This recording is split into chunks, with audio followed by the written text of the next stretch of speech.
Hello students, I am Professor Isha Mendiratha from LJ Institute of Engineering and Technology. We had started with applications of superconductors in the previous video, wherein we have covered two applications, that is maglev train and cryotron. Today, we are going to discuss one more application of superconductors, that is a squid.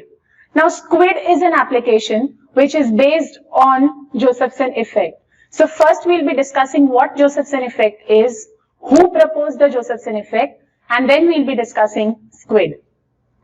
So let's start. Josephson effect was an effect which was discovered in the year 1962. It was discovered by Brian Josephson. What is this Josephson effect? It is the flow of electric current between two superconductors which are separated by a thin insulating layer. You might have heard about a p-n junction where you have a p-type and n-type which are fused together. So in this particular junction, that is a Josephson junction, we have two superconductors. They are fused together, but in between them there is a non-superconducting layer. Let's see what a Josephson junction is. So a Josephson junction is made by sandwiching a thin layer of non-superconducting material between two layers of superconducting materials. As I just mentioned, there are two superconductors. They are fused together with the help of a non-superconducting layer. Now this non-superconducting layer can be a metal or it can be an insulator. If you are using an insulator, its thickness should be very, very small. Now you must be wondering how metal can behave as a barrier. A metal has resistance. If you talk about superconductors, they have almost zero resistance. So if you are comparing with superconductor, a metal has resistance and we say it acts as a barrier. This is how a superconducting junction, a Josephson junction looks like. So you have superconductor S1 on one side, superconductor S2 in one side, and in between them there is an insulating layer. Just see in the diagram. You see that in the second diagram there are flow of Cooper pairs indicated here. We know that in a superconductor, current is not the flow of electrons. Instead, current is a flow of Cooper pairs. This is a topic we discussed during the BCS theory.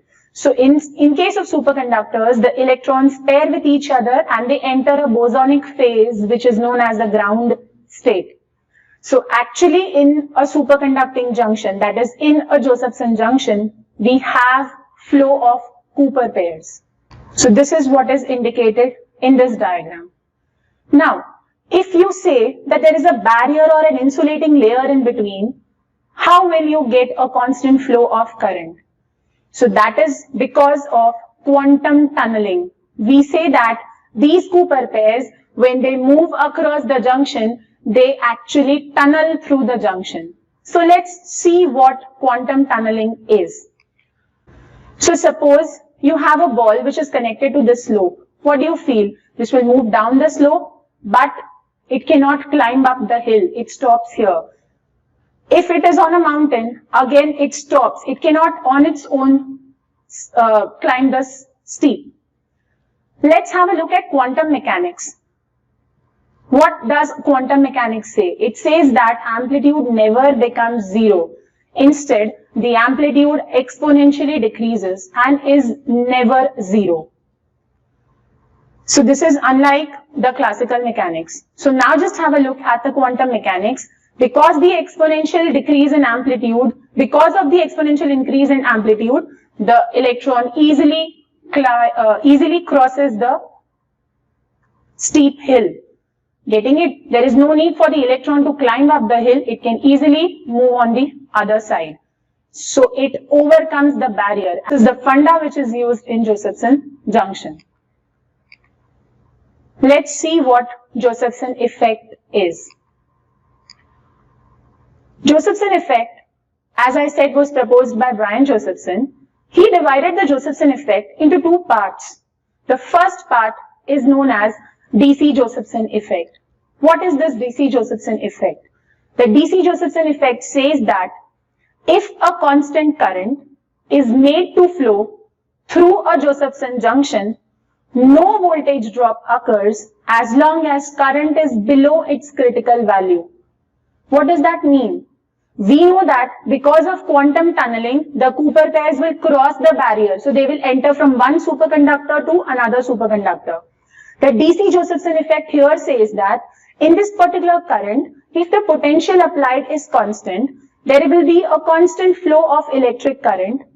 As long as the current is below the critical value, there will be no voltage drop across the junction. So this part of the effect he labeled as DC Josephson effect. Let's understand with the help of a simple diagram. Here I have two different superconductors. One is lead and the other is tin. In between them you can see an insulator. If a constant voltage is applied to this junction, which we call a Josephson junction, just measure the voltage across lead and tin, that is V0. We say that till this V is constant, the value of V0 will be 0. So till the current is constant and till the current is below critical value, there will be no voltage drop. So this is one part of Josephson effect. Now let's see the second part of Josephson effect, which Brian Josephson called as AC Josephson effect. Let's see what AC Josephson effect is. According to this effect, if a small potential difference is applied to a Josephson junction, a small oscillating current starts flowing through the junction, which has a frequency 2 eV by h. Here E is the charge of electron, V is the applied voltage, and h is known as the Planck's constant. Planck's constant has a value 6.626 into 10 raised to minus 34. This effect is what is known as AC Josephson effect. Let's see how do we get an oscillating current. So here again a Josephson junction is shown. You can see there are two superconductors. Now you know that Cooper pair is a pair of electrons which have opposite spin. What is opposite spin? One electron is moving in anti-clockwise direction, the other one is moving in clockwise direction. Two such electrons combine together and they form a Cooper pair. How do we get an oscillating current when these Cooper pairs move across the insulating layer in a Josephson junction? So what actually happens is phase change of electrons. So the Cooper pair which is in a particular phase in one superconductor, when it moves to the other superconductor, the phase will change. Just see at the diagram, one phase is indicated by the graph with red color, the other one is indicated by the graph with blue color. You can see the phase difference as theta. So this phase, now till we say V is constant, the phase will vary at the junction because it's a barrier, and when they cross the barrier, they will move into some other phase. So this phase will linearly vary with time, and the current we get will be sinusoidal. Or we say, even if the battery connected is a DC source, the current which you get is an oscillating current, is a current in a sinusoidal form because there is a change in phase. So this is what is AC Josephson effect. Application of this DC and AC Josephson effect is SQUID. And that is the next application of superconductor which we are going to discuss. So let's see what SQUID is. SQUID is an acronym which has a full form. It has a full form, Superconducting Quantum Interference Device. S stands for superconducting, QU stands for quantum, I stands for interference, and D stands for device. Why do we use the word quantum? Because the Cooper pairs have quantum tunneling which make them cross the barrier. SQUID was a device which was discovered 2 years after the Josephson effect, that is in the year 1964.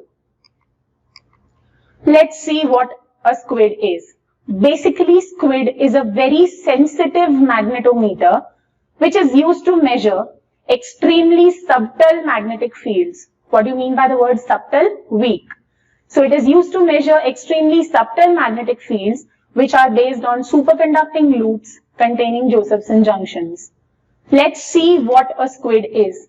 So it is made up of two Josephson junctions. What is a Josephson junction?